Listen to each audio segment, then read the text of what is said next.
'cause I'm just a teenage dirtbag, baby. Yeah, Coming up on Studio 3 Live, it's Wheatus. Baby, listen to why. I wanted this hybrid of sort of James Taylor and Paul Simon meets LL Cool J and Metallica and Rush and AC/DC. So I had to like figure out how to engineer that hybrid myself. Oh yeah, dirtbag. Musco Lighting is honored to support Iowa PBS. We're an Iowa company that lights local schools, community fields, and stadiums, arenas, and venues in more than 125 countries. While our reach is global, our commitment is local. The Pella Roll Screen Foundation is a proud supporter of Iowa PBS. Pella Windows and Doors strives to better our communities and build a better tomorrow. Funding for this program was provided by Friends, the Iowa PBS Foundation, as well as generations of families and friends who feel passionate about the programs they watch on Iowa PBS. Good evening and welcome to Studio 3 Live. I'm your host, Mickey Davis. Tonight's guests need little introduction. From the elder millennials who heard their music on the radio to teenage Gen Zers who may have discovered them on TikTok, Wheatus and their ubiquitous hit, Teenage Dirtbag, have continued to find fans across the world since their inception in 1995. Joining us tonight are lead singer and songwriter Brendan Brown and vocalist Gabrielle Sterbenz for a very special acoustic set. Please help me welcome to the stage, Wheatus.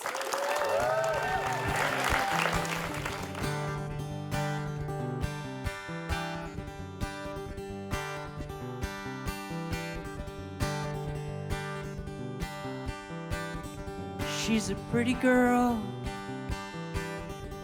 She doesn't know it's over. She doesn't know that my plane leaves tomorrow. She's ringing in my ear. She redefines the night call. Hang up the phone again, turn off the ringer.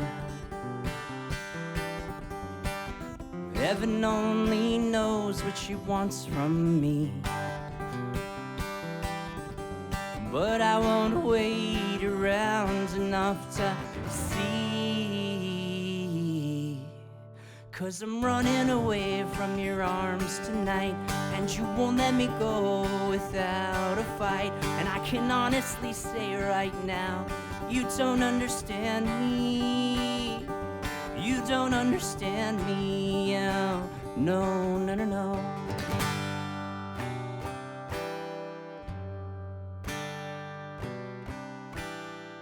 So we fight again,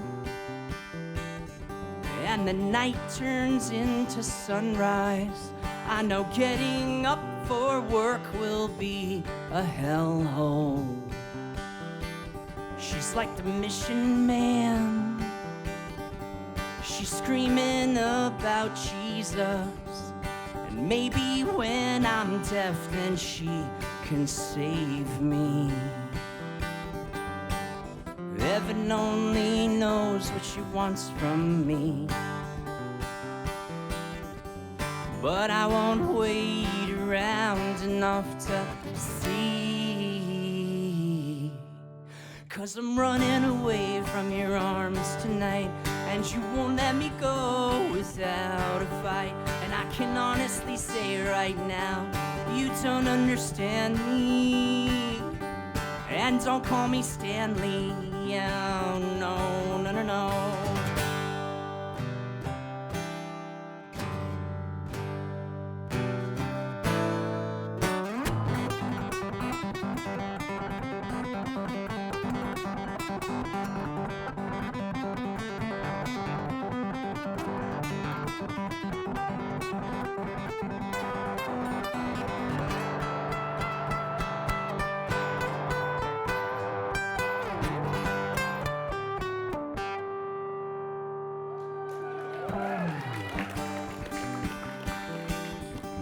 Gabrielle Sterbenz, are you here in the building?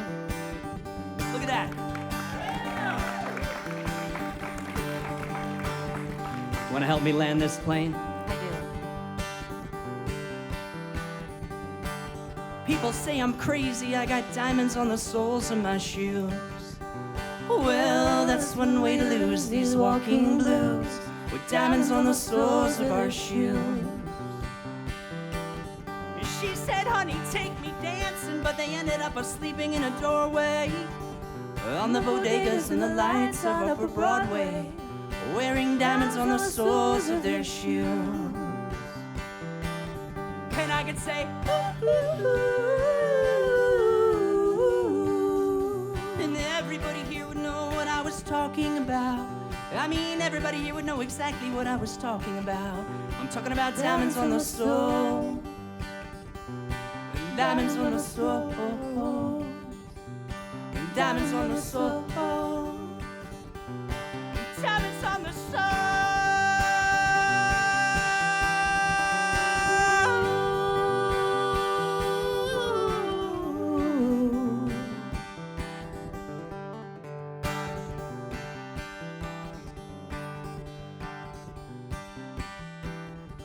Now she wants to know if I ever really loved her, If I ever meant that about a wedding. I said that months ago. I can't believe that she remembers. And now the secret's out that I am an asshole. And now the secret's out. Now the secret's out. Now the secret's out. Now the secret's out. Now the secret's out. And now the secret's out. And now the secret's out. And now the secret's out. Ooh.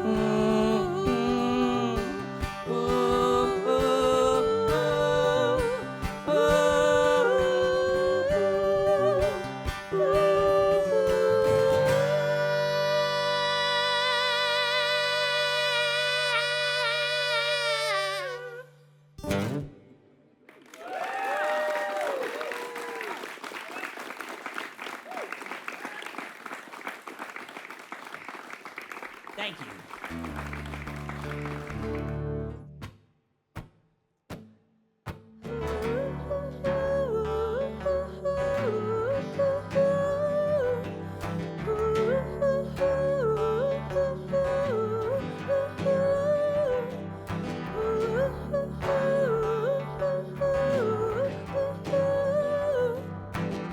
My city wakes up in the afternoon like the rain came down in the month of June.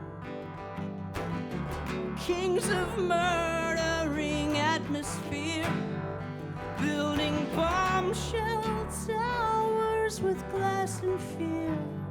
Yeah, here.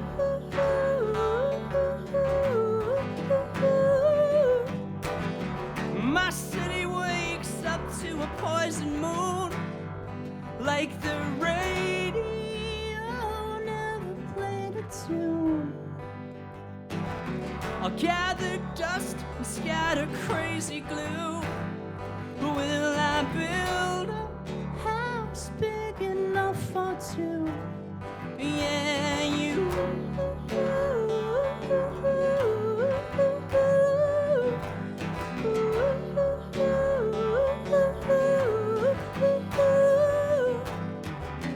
From the outside looking in, sometimes I worry I've waited too long. Sunshine, won't you please be my Valentine? Oh, come and give me your peace of mind. When will I be loved?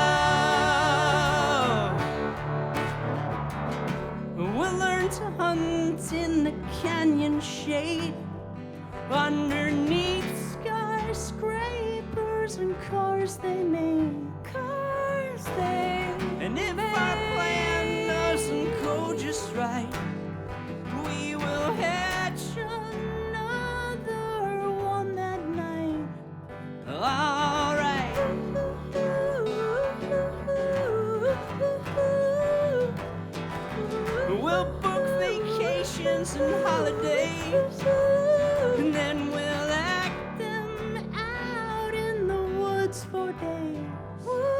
it's for.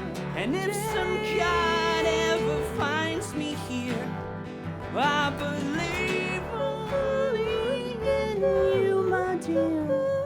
Yeah, you.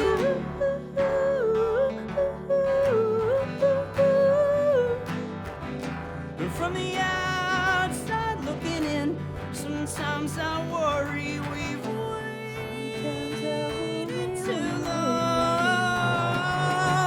Sunshine, won't you please be my Valentine? Or come and give me your peace of mind. When will I thee love? You in this dark tower, you up ahead of me. Yeah, you in darkest hour, you will be the light of me. Yeah, you in planting flowers, you in passing showers, you up on the roof again. They don't know where we've been, baby. All they need is sunshine. Won't you please, sunshine? Won't you please, sunshine? Won't you please, sunshine?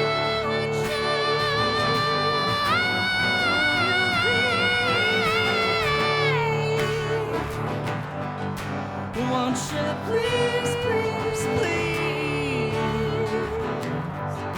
Won't you please be? Brendan, Gabrielle, thanks so much for being here. Can you tell us a little bit about Wheatus, how you all got your start and kind of the journey to now? Wow, that's a hell of a question. Big question, yeah. I started the band alone in about '95. I had written some songs in college that wound up being Wheatus songs. And I had the Teenage Dirtbag riff from high school. But started writing and preparing to be the lead singer in a band around 1995. And it was just me and a drum machine and a bass and my guitar. And really the problem was that I wanted this hybrid of sort of James Taylor and Paul Simon meets LL Cool J and Metallica and Rush and AC/DC and Fugazi and a lot of other influences, but the heavier stuff and the sort of folky stuff. And in the 90s, if you'd have walked that idea into a demo studio, they'd have sent you home. Kind of, you know. So I had to like figure out how to engineer that hybrid myself. The first record was made 3 separate times. So there were 3 trips to the woodshed on that record, and then we finally finished it in my mother's basement in March of 2000. As the years went by, rotating members, we're all still friends, really. From the first incarnation into the most recent, it's been a homemade sort of project and very self-contained and independent. Even though we did sign a major label deal, it didn't work out so well for us because we were of that sort of like, actually did make the record in my mom's house. Yeah, like, yeah. So I think there are a lot of stories like that, but there's not so many examples that actually where it's true and where the people are as green and naive as somebody who made their record in their mom's house would be. So we didn't really fit into the major label system as a result. Got out of there, got very lucky. Started releasing independent around 2003, 2004. And mind you, there was no YouTube, there was no anything. There was no sort of independent distribution system for artists at that point. There was streaming and internet stuff, but there wasn't really like it is now. It wasn't. You couldn't just go get a TuneCore account and put your stuff on Apple Music. Yeah. You know, so it was a bit of fits and starts, and we were in the desert for a while in the sort of mid-2000s, not really knowing where we fit. Touring the UK and Europe once a year. and making new records, but not really understanding how to put them out or what to do with them or how to promote or anything. And then around 2009, things began to change. It was a television show on HBO called Generation Kill that used Teenage Dirtbag in one of their episodes. A bunch of other artists have put their spin on it, and I think that eventually it just met the internet at the right time 20 years later. The TikTok thing. Yeah. So, you know, we've always been here for it because I've just always kind of wanted to be in a good band, you know, and keep working on that. We're gonna play you a song called Sunshine from our first record. This is one of those angry songs, and it's occurred to me on this acoustic tour that we've been doing that this is actually about Teenage Dirtbag, this song. It goes like this. When I look at your face, I see dirt. All the sunshine you blow up my starts to hurt. And I don't really mind if I'm nothing in your eyes. It's no surprise to me. There's a rocket I built. It's under my kilt. It's coming to blow you away. I was a jerk and I did the work for somebody else's dream. I took the chance and I lost my pants in somebody else's dream tonight.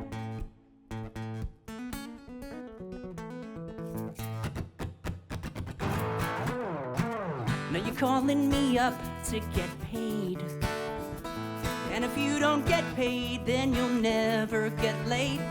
But I really don't have any money. I say goodbye, and you'll have to depend on your size. 'Cause the thing that I built, it's ripping my kilt. It's coming to blow you away. I was a jerk, and I did the work for somebody else's dream. I took the chance and I lost my pants in somebody else's dream tonight.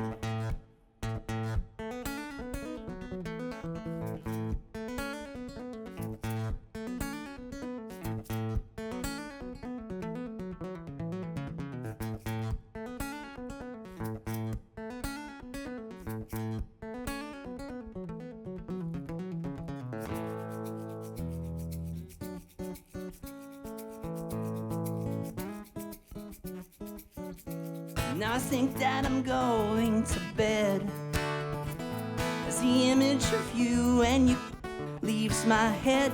'Cause at T-20 tomorrow, rocket flies, and it does not depend on the size. There's a thing that I built, it's ripping my kill, it's coming to blow you away. Everybody sing. I was a jerk and I did the work for somebody else's dream. I took the chance and I lost my pants in somebody else's dream tonight. Whoa, whoa, whoa, yeah, yeah, yeah, yeah, yeah. Whoa, whoa, whoa, yeah, yeah, yeah, yeah, yeah. And on and on.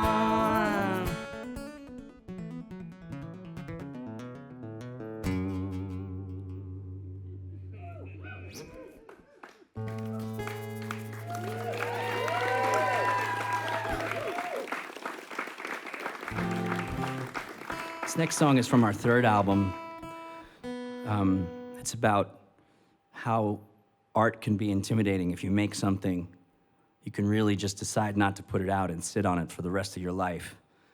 And, you know, it's difficult to put something out there and have it be judged. That's part of the deal. It's like, okay, you made your movie, now see what people think. And a lot of people never get past that, I think, and I understand why, because it's, you know, people can be mean.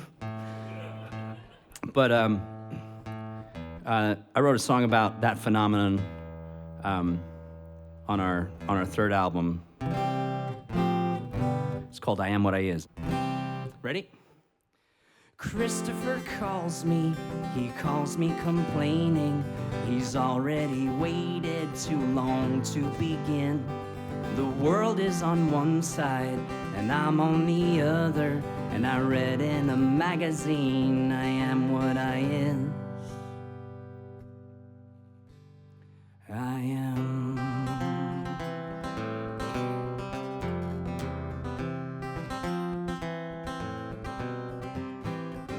Brian the actor, he caters on Saturdays. With cufflink and bow tie, he can bring me a drink. He tells me he sweats it like pig in a blanket. And I ran out of toothpicks, but I don't have to think. And I am.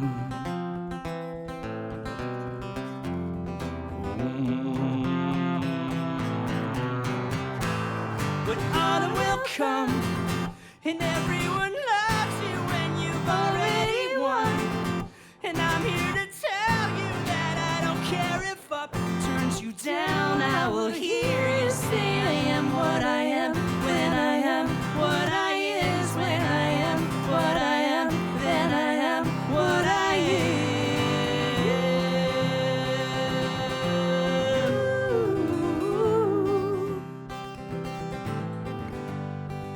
Katie is lonely, she lives with her parents. She saves all her money so she can spend it in Spain. Her mom doesn't get it, she says to forget it. And I told her we're different, but she knows we're the same. And I am.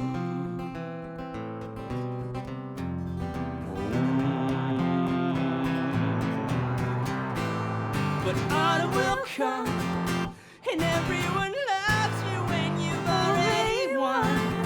And I'm here to tell you that I don't care if up turns you down. I will hear you say I am what I am when I am what I is. When I am what I am, then I am what I am.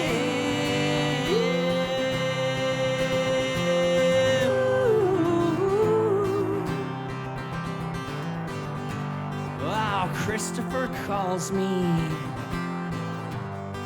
He calls me complaining.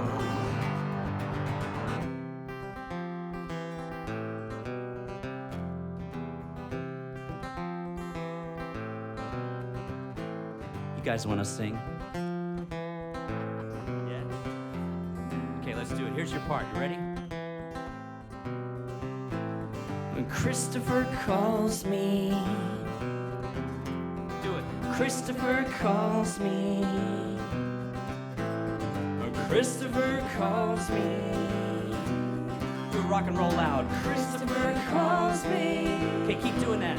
And I am what I am when I am what I is. When I am Christopher calls, then I am what I is. When I am Christopher calls, then I am what I is. When I am Christopher calls, then I am what I is. When I am Christopher calls, then I am what I is. When I am Christopher calls, then I am what I is. When I am Christopher calls, then I am what I is. When I am Christopher calls, then I am what I is. When I am.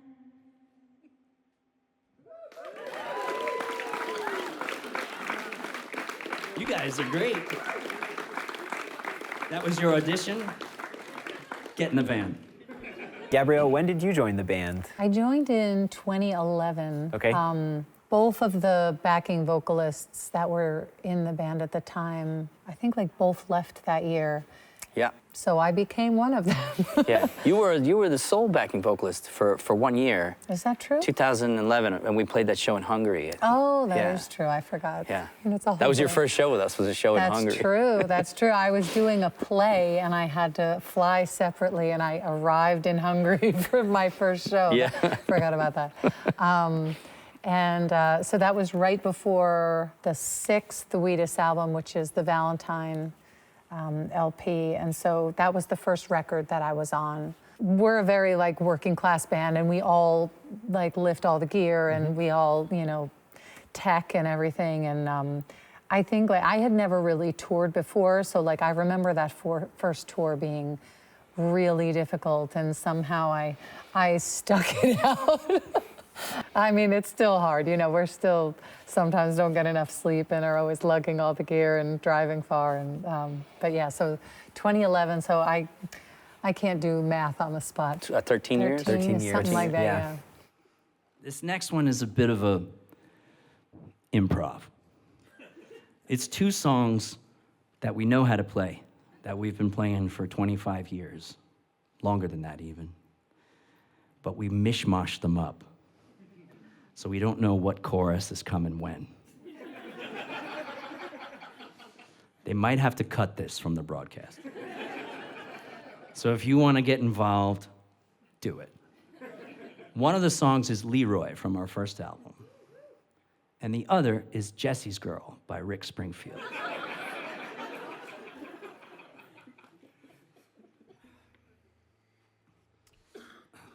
Gabrielle does not know what's coming, so it's not going to be her fault. It's a real roller coaster ride.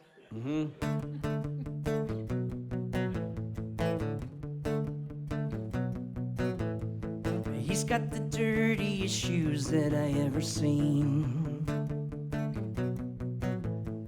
Chew on a blunt, wipe his butt with a magazine. Jesse is a friend. Yeah, no, it's been a good friend of mine. Yeah, and lately something's changed and it ain't hard to define. Jesse's got himself a girl and I wanna make her mine. Smoking his crack, wash it down with some gasoline. Still he push the button, the F button when he speaks to me. Oh, you know he told me shake it, don't break it.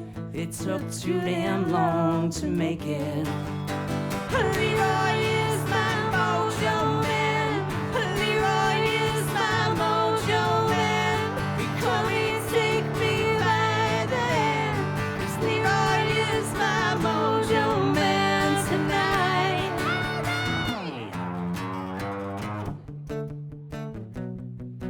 I'll play along with the charade. There doesn't seem to be a reason to change. You know, I feel so dirty when they start talking cute. I wanna tell her that I love her, but the point is probably moot. And if it's moot, Rick, why you keep singing in the song that's about stealing your friend's girl? You could have stopped right there. You could have been the Thomas Aquinas of 1982. But you chose violence. And she's watching him with those eyes. Yeah, she's loving him with that body, I just know it. Yeah, she's holding him in those arms late at night. You know, I wish that I had Jesse's girl. I wish that I had Jesse's girl. Where can I find a woman like that?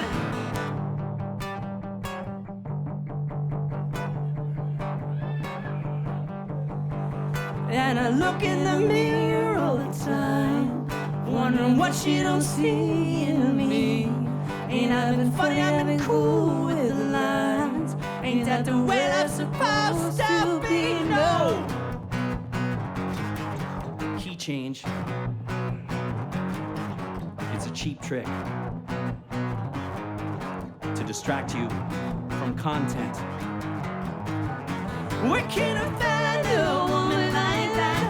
Leroy is my mojo man. Leroy is my mojo man. He come and take me by the hand. 'Cause Leroy is my mojo man. Leroy is my mojo man.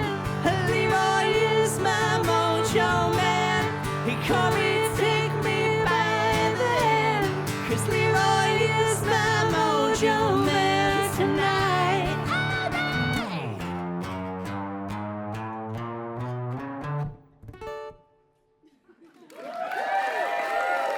There's a lot of threads in there that I think are exciting to follow and talk about. And one that, I don't know, I keep coming back to this when Napster first came around, and I think you had your ear to the ground a little bit, maybe in a way that the major labels did not, right? And a lot of what you're talking about of recording a demo and putting it online, like these are things that maybe not just in how we consume music, but how you make music are coming to fruition, right?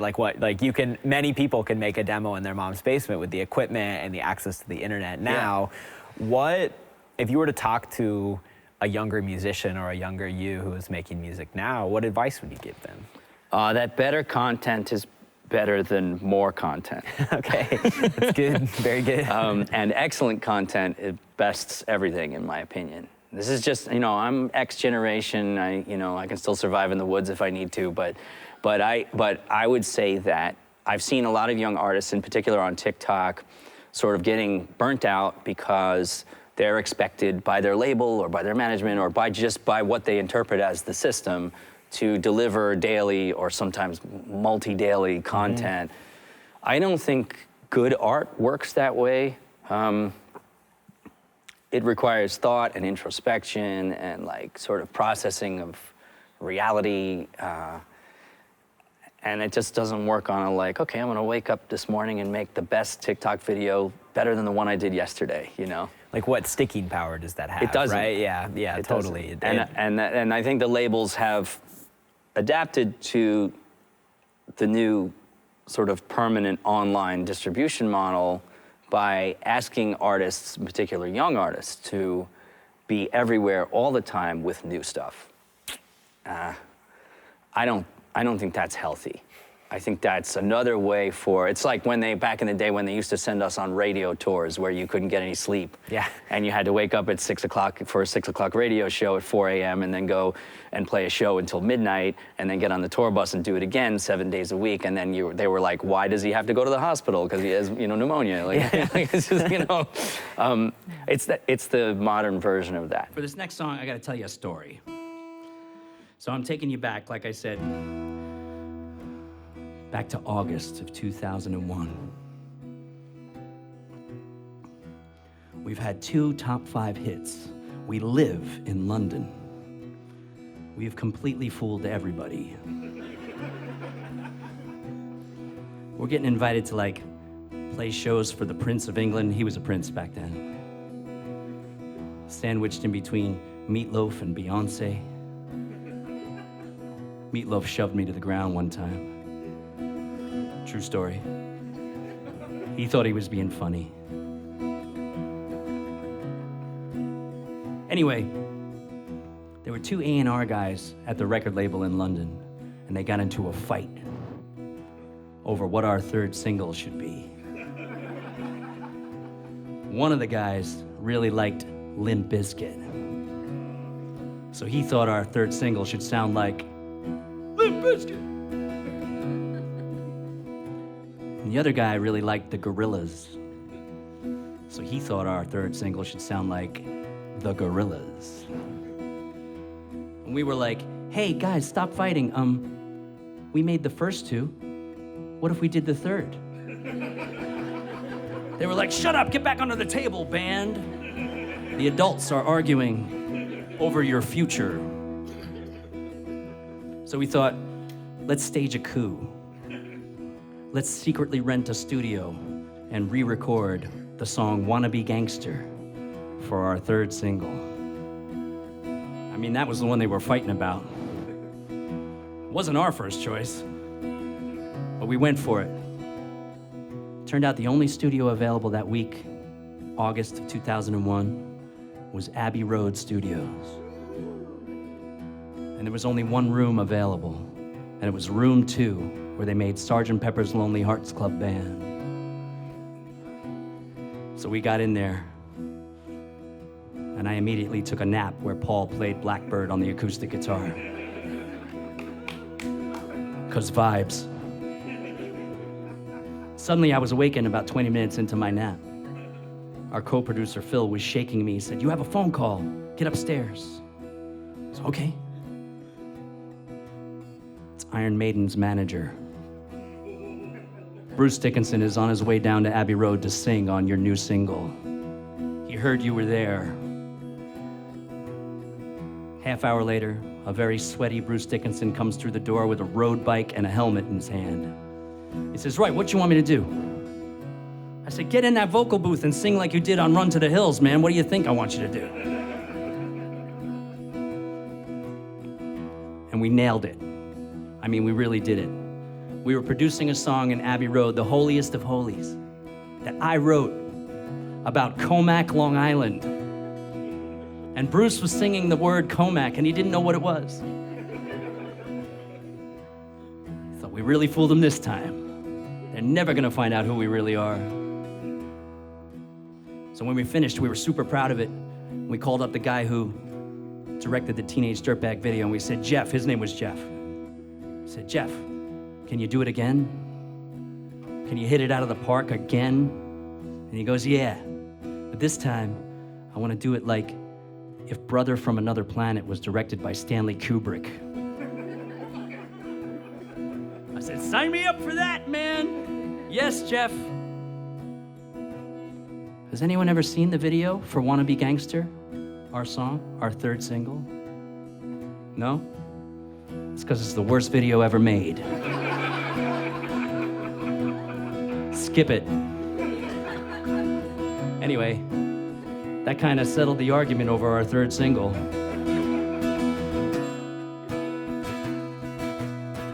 I am a wannabe. You better be careful around me.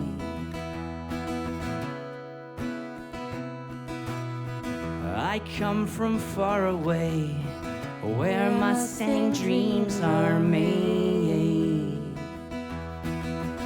And we are fashioned in the image of the dawns who have come before us. We all kiss the rings of sand like our fathers told us. 'Cause I'm a wannabe gangster, better go back to Comac. I'm a wannabe gangster, you better go back to Comac. I'm a wannabe gangster, you better go back to Comac. Better go back too far away.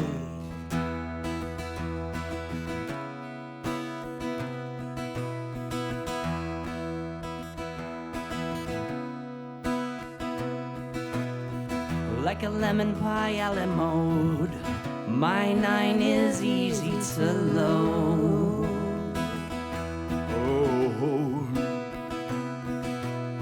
all hail Jericho, the turnpike tick, that's where I go. To learn the things about the universe on me, so I can build a stampede. And I'll be all up in your face again. I'm all up in your face, 'cause I'm a wannabe gangster. Better go back to Comac. I'm a wannabe gangster. You better go back to Comac. I'm a wannabe gangster. You better go back to Comac. Better go back too far. I wanna be a gangster, victim of the chromosome prankster. I thanks ya. Sit back in my chair to contemplate my hair. Ooh, damn, I reek of cologne. Yeah, but yo, I'm looking snappy. I'm nappy. Got Jimmy hats from Pappy, so now I'm trigger happy. Go Did he just rhyme happy? yeah, so you girlies wanna get with this nitwit, got cheese whiz or not? Then I'ma have to blow up your mailbox. No toilet paper in your front yard. Should've copped some suburbs card. They gotta make uncles know that I'm hard. This deal is for real. You better listen what I'm telling ya. 'Cause I'm a wannabe gangster. Wannabe gangster. Go back to Comac. Wannabe gangster. Go back to Comac. Wannabe gangster. Go back to Comac.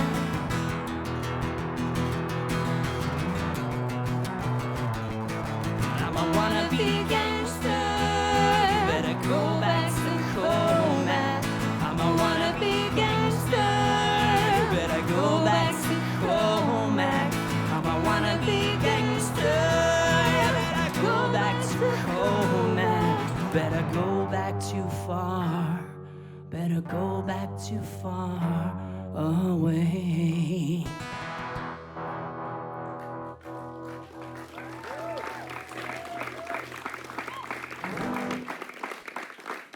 Thanks.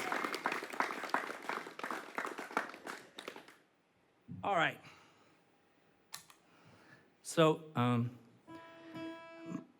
my dad used to play Willie Nelson in the car all the time. And really fell in love with Willie Nelson on family car trips. It got him in me from an early age, and I memorized it all, and it was just wonderful. Anybody like Willie in the audience? And my dad passed away in August of last year. Willie Nelson and fly fishing was about the only thing we agreed on. So I'm gonna play him a Willie Nelson song. This is from a record that Willie did called Greatest Hits and Some That Should Be. It was written by a guy named Stephen Fromholz, this track. It's called I'd Have to Be Crazy to Fall Out of Love with You. And I thought, that's a good one, that's gonna be a good one to learn, I'll learn that one. And I didn't know that it's all jazzed out on the record. I went to find these chords and I couldn't find them. We were on the internet for hours trying to find them, nothing, you know. So I took about a month and figured out what to do on guitar for it. I don't know what any of these chords are called. So if anybody does, let's talk later.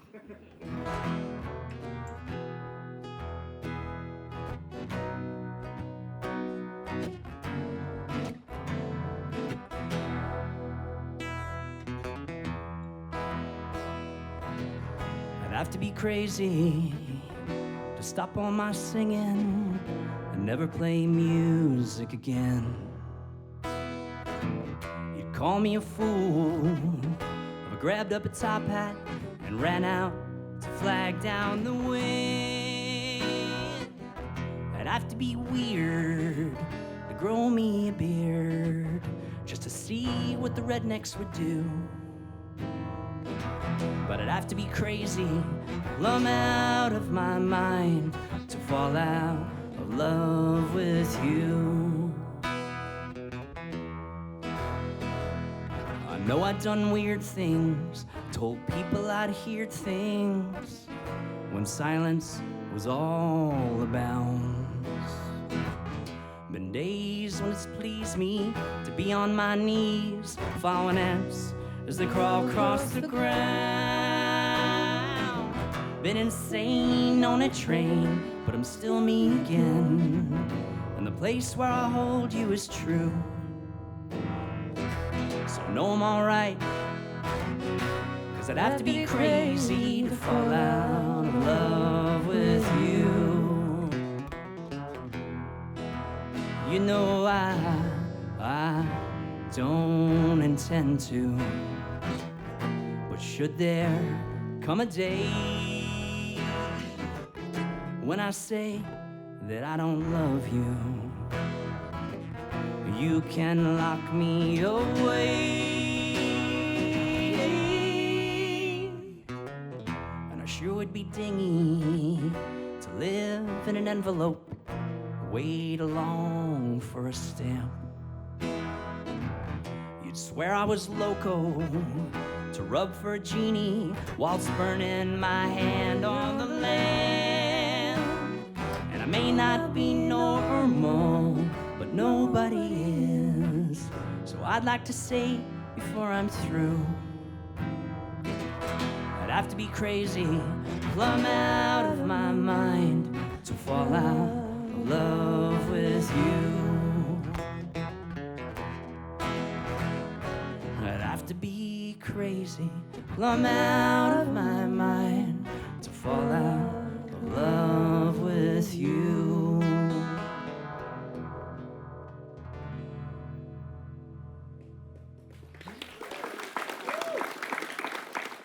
You know, you talked a little bit about it earlier, but Teenage Dirtbag was certainly kind of the kind of seminal moment for you as a band, and I think opened a lot of doors to the audience that you see now. When you were writing that song, you said you started in high school, kind of worked through a couple iterations of it. Do you feel like when you were writing it and when you put it out, you kind of had a sense that like, this is something I'm saying that's going to resonate with people, or has the staying power kind of surprised you? It's funny, I don't feel like it's ever stayed. I feel like it's more like it's just returned. Yeah, got it. We had that too. We had that feeling when we first started touring and we first started going to, in particular in Europe, when we were successful over there and we were at awards shows and things. We would have conversations with each other like, wait till they find out that we're just a bunch of idiots from Long Island and they kick us out of here, you know? We never felt like we belonged in those places. And I guess it did have something to do with the fact that when it came out in the States, it didn't do anything. Or it kind of, you know, just made a blip, you know? But I was a fan of bands that had made a blip. Lots of bands, you know? I think what's interesting to me is kind of the inspiration for the song. Can you talk a little bit about that story and kind of what inspired you to write it? So it's a musical identity moment song, right? My musical identity moment was the summer of 1984. I was 10 years old. What wound up happening was I was really into AC/DC and also Prince and Huey Lewis in the News, and predominantly AC/DC. And that matters because there was my town was sort of ground zero for the satanic panic because there was a satanic murder amongst a bunch of teenagers in the woods, sort of close to, right, 2 blocks behind my house, you know. And the primary perpetrator, or the one they sort of pinned it all on, was arrested wearing an AC/DC t-shirt. And so there was a curfew in the town, and there was parents and teachers and cops and priests and nuns, and people were really became focused on what music had done in this situation, what role it had played. As a sort of burgeoning non-believer or skeptic, couldn't have put the term adult hypocrisy into out of my own mouth, right? Yeah. But I began to sense that something was like off about this clampdown, and that was a little too early for me to have to stand up for my like musical tastes or identify as an AC/DC fan when that was something that other kids' parents would send you home for. Sure. You know. Yeah. So that was the moment for me where it was like, well, you can either conform to whatever this peculiar hypocrisy is that's happening here, or you can tell them to get stuffed, you know. Or like, and it became like it's a little punk rock, even though it wasn't about punk rock music for me at the time necessarily. It was this sort of like, no, I'm sticking with Angus Young. He's teaching me how to play guitar. I'm working on something here, and I'm not gonna like, you know, stop. I'm not gonna throw my AC/DC tapes on the bonfire because people think that this has something to do with what happened in the woods, you know. So writing Teenage Dirtbag for me was sort of, I wanted to really sort of get the DNA of that feeling of that summer, that sort of undeveloped sense of self, insisting on itself into the song. Like that was the subtext. And that's what the setting is. The setting for me is the summer of 1984 on Long Island and a big satanic panic episode. In the end, it doesn't really matter what it was about for me, right? Because the important thing is that other people can find themselves in the song. That's right. So, like, I don't care how that happens. And I learn new things about identity and about people through meeting people who are drawn to the song. So it's always like an update. It's like a software update for me. You know, and it's become something that I don't seek to control or much care about, even how people identify with it or see themselves in it or what gender it is or what it doesn't. None of that matters to me at all. If it's something you can plug yourself into, however that needs to happen.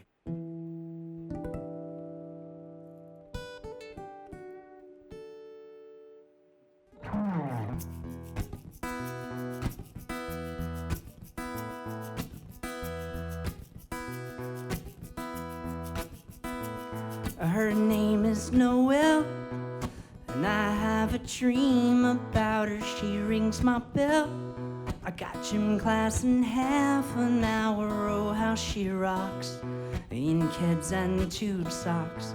But she doesn't know who I am, and she doesn't give a damn about me, 'cause I'm just a teenage dirtbag, baby.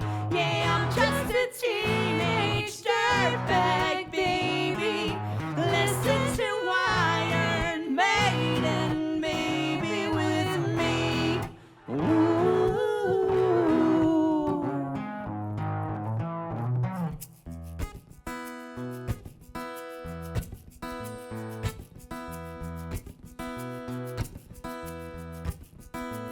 Her boyfriend's and he brings a gun to school, and he'd simply kick my ass if he knew the truth. He lives on my block and he drives an IROC, but he doesn't know who I am, and he doesn't give a damn about me, 'cause I'm just a teenage dirtbag, baby. Yeah, I'm just a teenage dirtbag, baby. Listen to Iron Maiden, baby, with me. Ooh.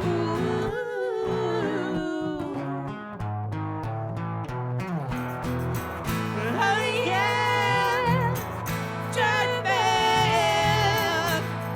No, she doesn't know what she's missing. Oh yeah, dirtbag. No, she doesn't know what she's missing.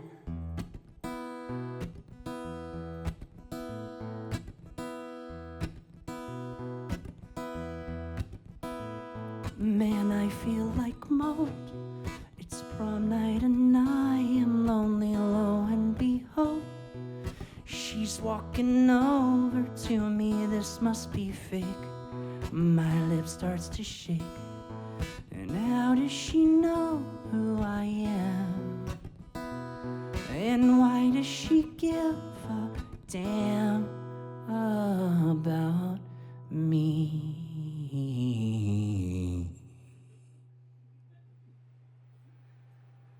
So I know you guys can sing already.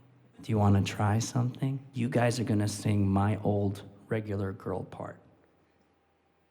I'm going to sing a higher harmony. We good? You know what to do? Okay. We're going to rehearse it once. All right? So your part is this one. I've got 2 tickets to Iron Maiden, baby. Come with me Friday.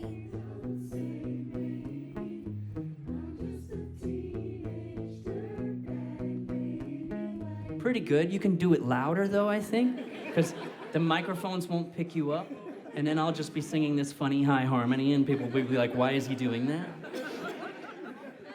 So let's try it. Are you ready? Louder now. Get it going. You know how it goes. I've got 2 tickets to Iron Maiden. Oh, yeah, they got it. Yeah, they got it. Iowa's got this. We don't have to rehearse it anymore. You go. All right. This is my part. Don't sing my part. It's tempting. Don't do it. Okay, I have a new part. You have the old one. Don't worry. Just own it. I've got 2 tickets to Iron Maiden, baby. Come with me Friday. Don't say maybe.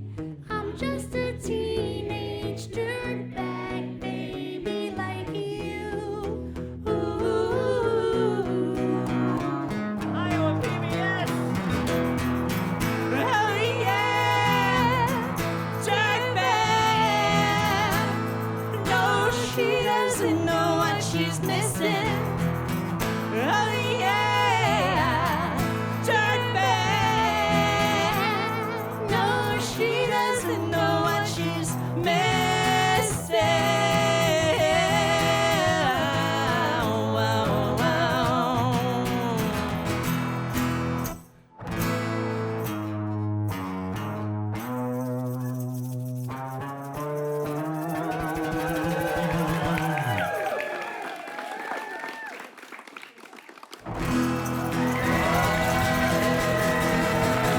Thank you, Iowa PBS. You are wonderful, great singers. Welcome back anytime. Thank you so much. We love you.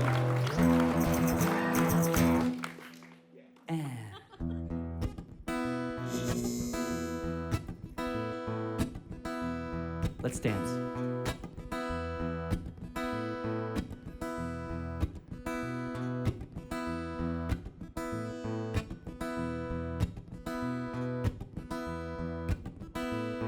Iowa PBS, Iowa PBS, Iowa PBS, Iowa PBS. That's the hardest thing to sing over this melody I've ever.